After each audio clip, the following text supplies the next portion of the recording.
lesbian, gay, bisexual, and transgender community has made great strides over the past several years, but one part of this community, LGBT homeless youth, seems to have been left behind.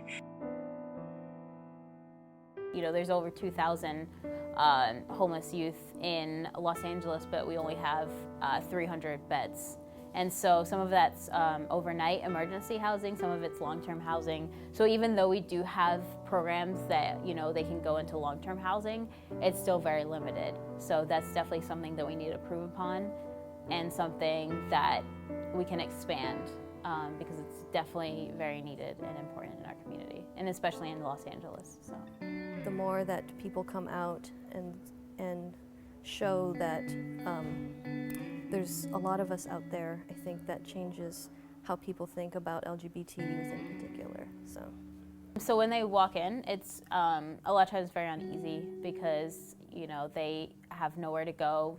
You know, you don't know how long they've been on the street for. You don't know what they've been doing, and so it's really hard. And you know, they could be scared, they could be, you know, angry, they could be just, you know, lost or anything like that. And so they come there, and when they leave, a lot of the time they're, you know, leaving and they're happy that they're able to get a meal or something like that, but then when they leave, they still have nowhere to go. It's ridiculous. They're not families at all. Their idea of family is not in mainstream, and those people should still be responsible for those children. for parents who kick their children out for being LGBT, I think there's a lot of fear involved. I think there's fear that how society would think of them. I think there's fear of how their religious background, you know, how that is affected by that. I think overwhelmingly the largest cause of it are families disowning their children. Not making the correct decision for their family or their children. I don't think anybody wants their kid to, when you have a kid, you think, okay, everything is going to be normal, you want a healthy baby.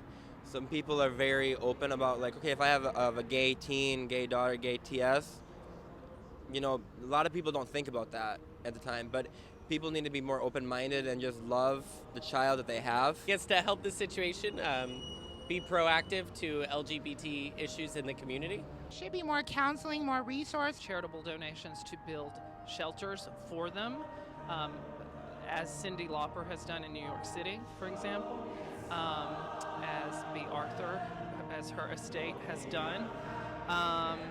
That's the key. And Miley Cyrus firmly established her role as advocate for homeless and LGBT youth. I think to say that there's one experience that everybody experiences, I don't know that that's true. I think everybody experiences their identity in their own way.